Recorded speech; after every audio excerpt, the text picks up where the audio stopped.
Okay na po. Loud and clear na po kayo. Sige, go ahead, Mayor Treñas. Meron kayong gustong sasabihin? We have just a statement together with the statements of all the affected sectors which we sent already to your office.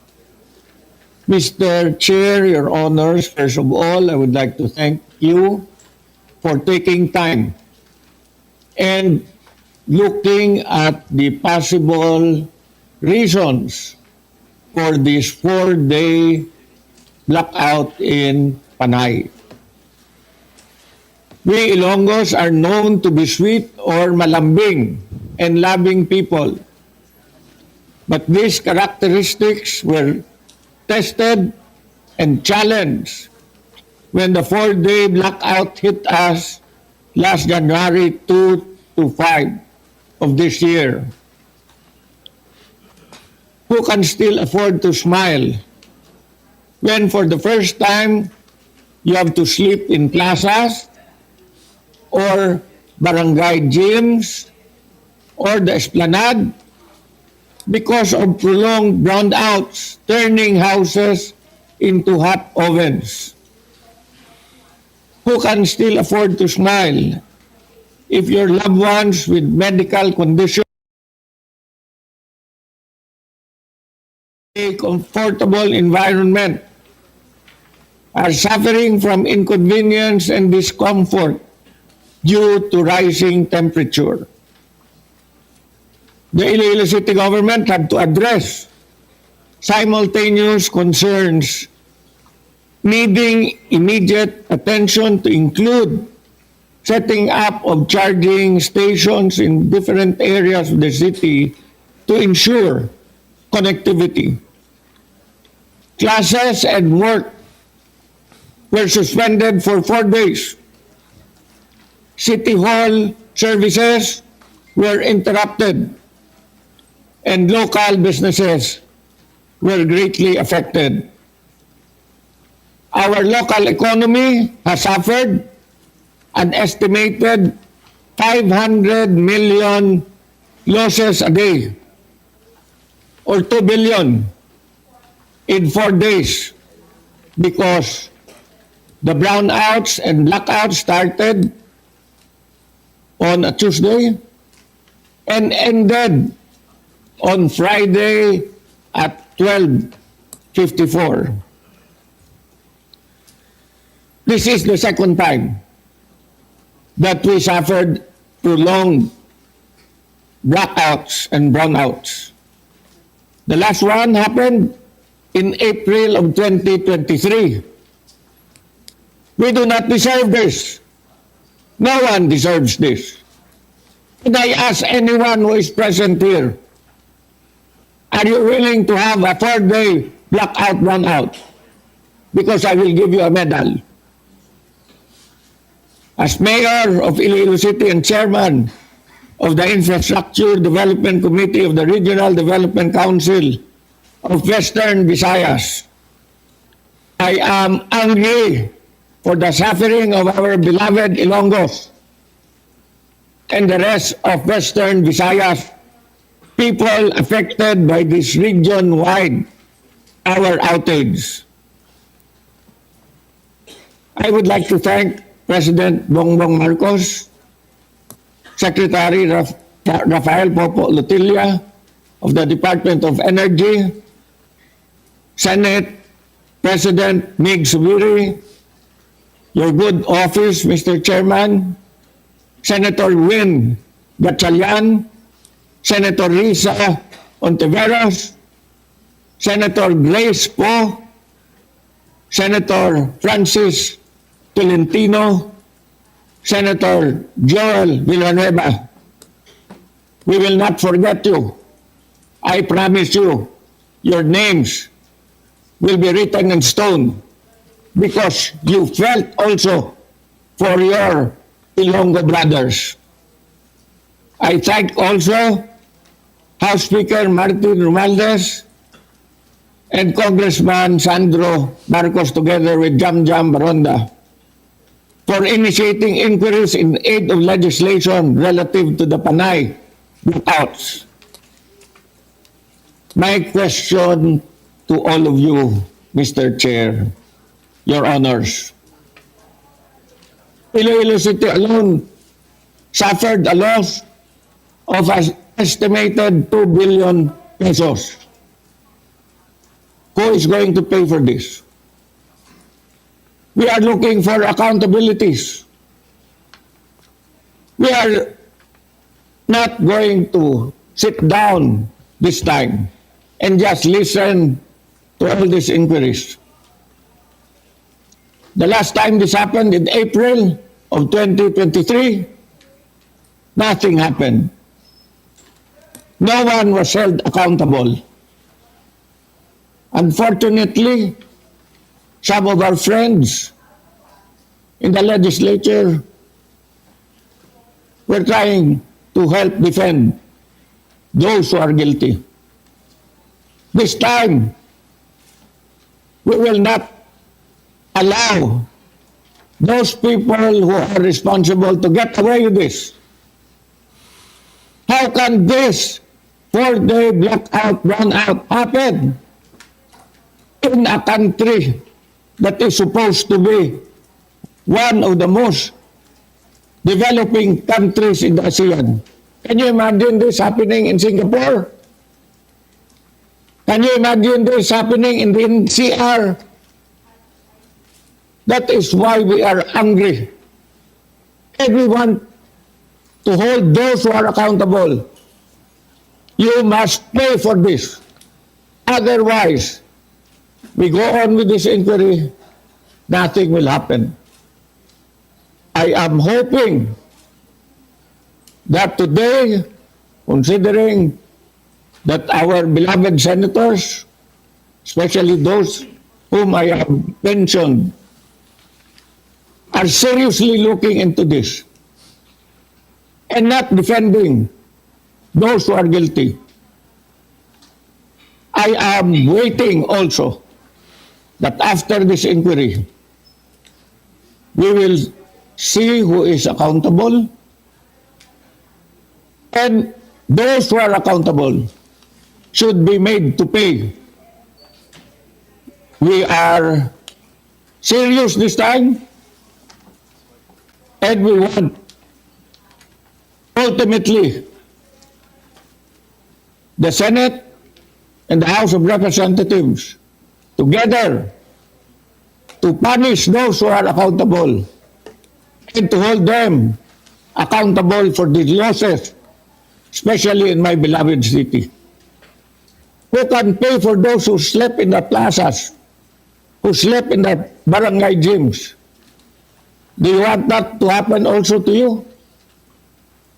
So I ask you this time, find someone who is guilty and hold them accountable and let them pay. Thank you, Your Honors. Thank you, Mr. Chair. That's exactly what we're doing right now to find who is accountable to this problem that causes this brownout.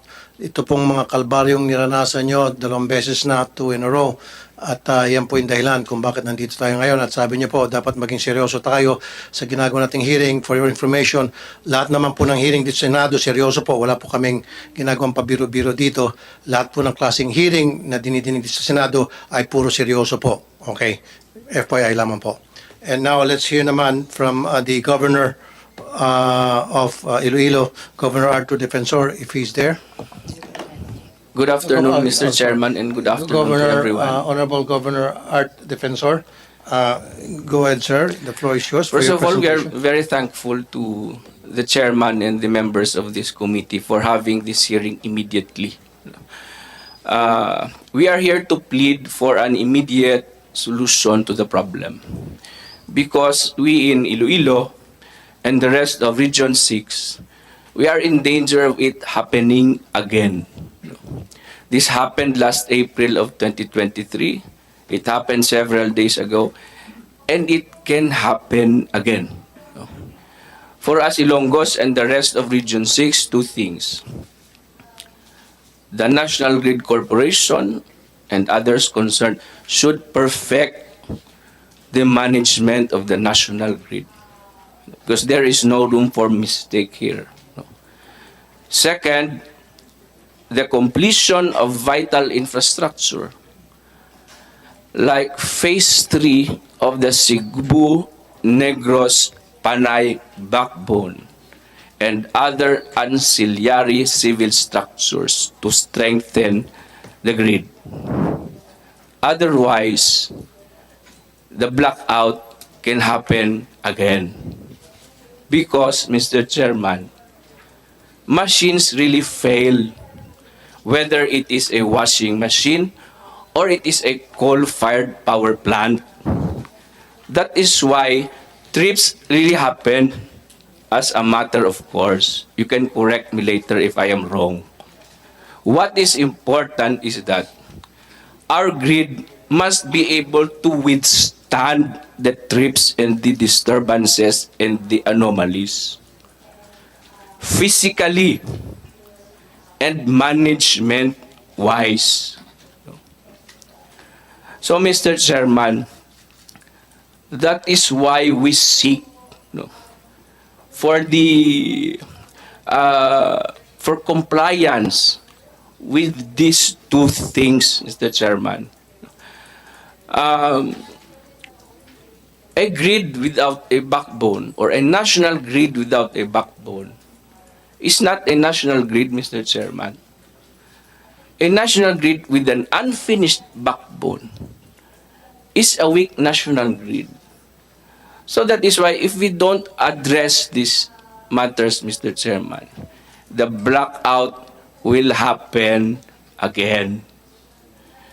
We have suffered 3.8 billion pesos damage. That is loss of load translated to economic loss, Mr. Chairman. We in Iloilo and the rest of Region 6, we are positioning to take legal recourse to vindicate the rights of our people and so that they can be compensated for the damage done. And more importantly, to exert the strongest pressure so that the blackout will not happen again, Mr. Chairman. Again, we are very thankful to the committee for having this hearing immediately.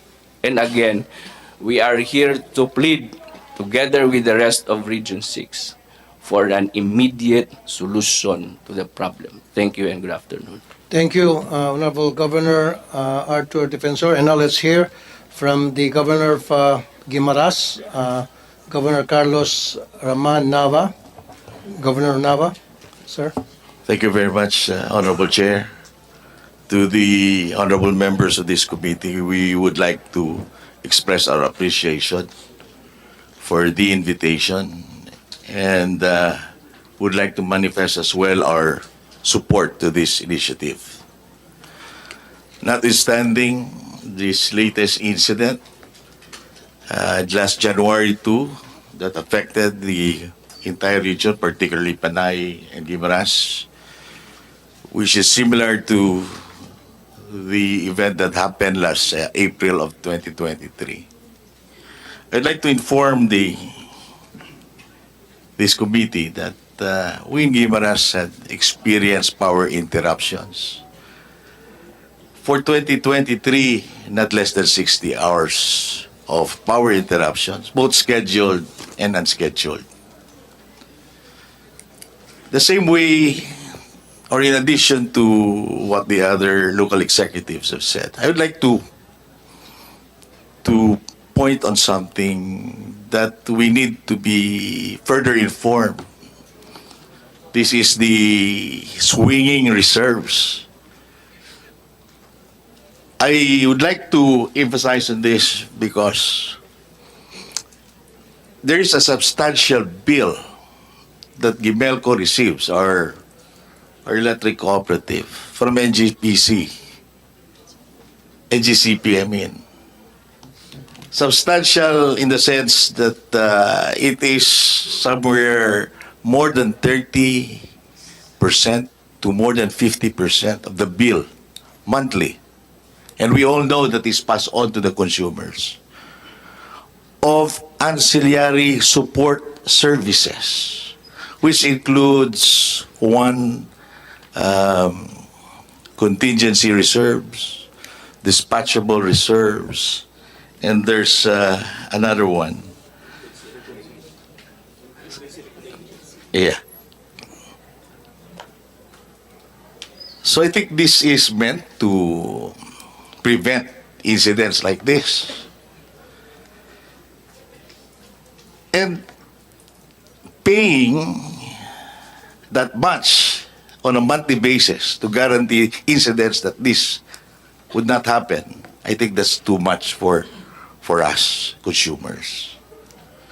So I think this should be put under review on top of the other problems that we're confronting right now. Nevertheless, it is our hope still that a way can be unlocked for us to come up with the proper solutions that would resolve this power and energy crisis that haunts a region for quite a long time now. So this is not new, this is recurrent, and this may be persistent. And I think it is high time that I have to resolve this as much as possible, as soon as possible. Thank you, Your Honors. Thank you, Honorable Governor Carlos Nava, Governor of Guimaras. Now,